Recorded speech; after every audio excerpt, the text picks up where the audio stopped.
Good afternoon. I'm David Rich, playing guy for president. Today's topic is going to be the truth. Now, the truth seems to be something that's in very, very short supply up in Washington, D.C.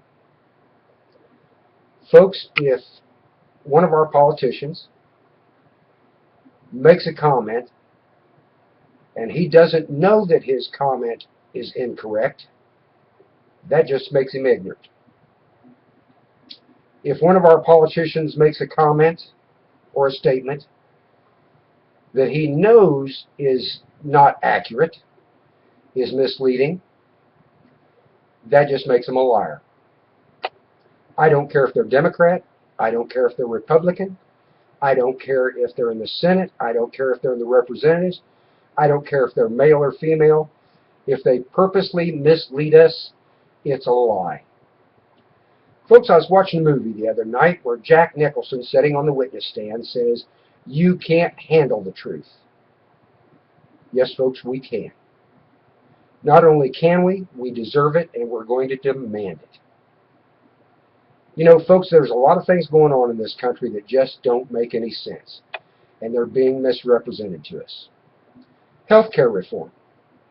You know, folks, I think the very first place you have to start on healthcare reform is to deal with tort reform.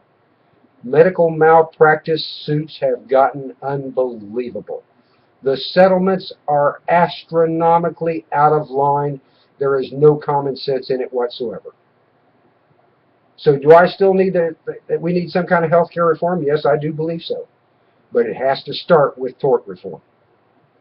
Immigration.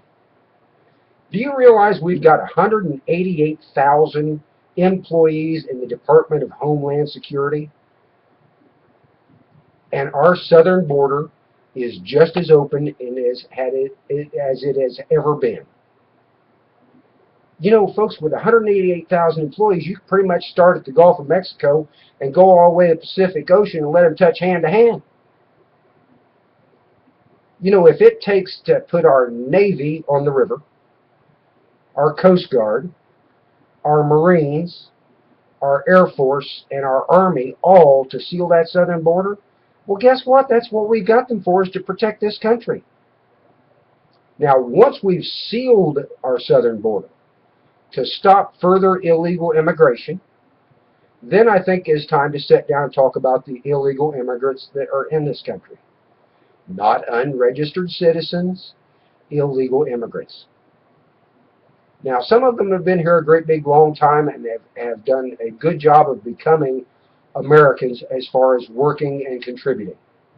Others haven't. But until the southern border has been sealed, I don't think we can have any other subject discussed. Another one that's one of my personal favorites is global warming. I know a few years ago there was the big talk was global warming, global warming, global warming. Then a few scientists came out and said, well, maybe it's not global warming, maybe it's cooling off. So they changed it to just become climate change. I grew up in central Indiana. I studied world history when I was a child. And I remember studying that somewhere a long time ago, there was a glacier in central Indiana up to 5,000 feet deep. Now that glacier ain't there anymore. And I'm pretty sure the reason it doesn't have anything to do with the tailpipe exhaust coming out of a Ford. It also didn't have anything to do with coal being burnt in a power plant. Now, do I believe the climate in this world is changing? Yes, I do. I don't know whether it's getting warmer or colder or whether it's caused by us or it's just the nature of things. But I do know that this planet has gotten a lot hotter and a lot colder many times in the past before we humans had anything to do with it. But, you know, mostly what it is about controlling us. It's about charging the carbon footprint tax, and it's about controlling more money. It's about controlling more of what we do. You know, coal miners in the coal country are out of work and going hungry because the coal mines have been shut down.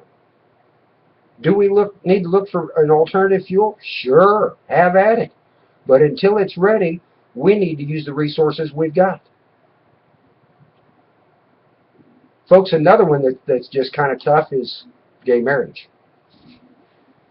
Now, I want you to first off understand that I have people that are friends of mine, that are relatives, they're involved in a gay relationship, and I love them to death. I also have family members and friends of mine that are alcoholics, and I love them to death. But you know, folks, it goes against two features. First off, it goes against religion. Our Father Almighty designed man and women for a certain feature, for able to reproduce. And you know, that's just kind of the way it is. The Bible does not condone gay marriage. The Bible does, in fact, the Bible never even deals with gay marriage. The Bible doesn't condone gay relationships, nor do I. But I have done a lot of research and study. In 5,000 years of recorded human history, there have been periods where the gay marriage showed up. A couple of them were back in Egypt 4,000 or 5,000 years ago, when princes went through a ceremony to become gay married to a prince of another territory, and it was done to mock the enemy. Don't know that the relationship was ever consummated. Don't know they ever even saw each other. It's also documented that Nero, in the Roman times, married a couple of men. Now, that was also during the time period where they had all the orgies and stuff like that. We kind of know what happened to the Roman Empire. But I believe that a gay relationship goes against God's Word, and I also think it goes against nature.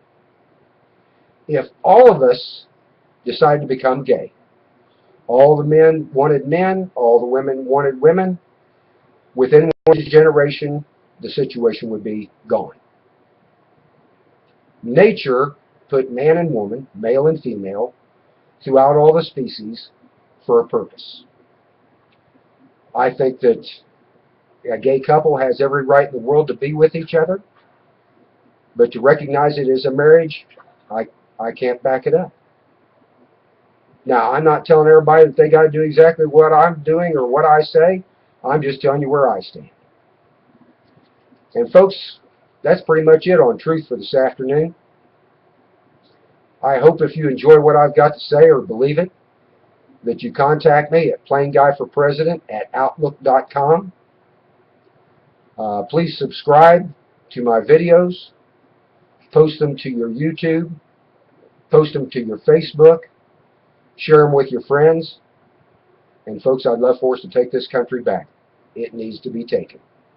God bless you and have a great afternoon. Thank you.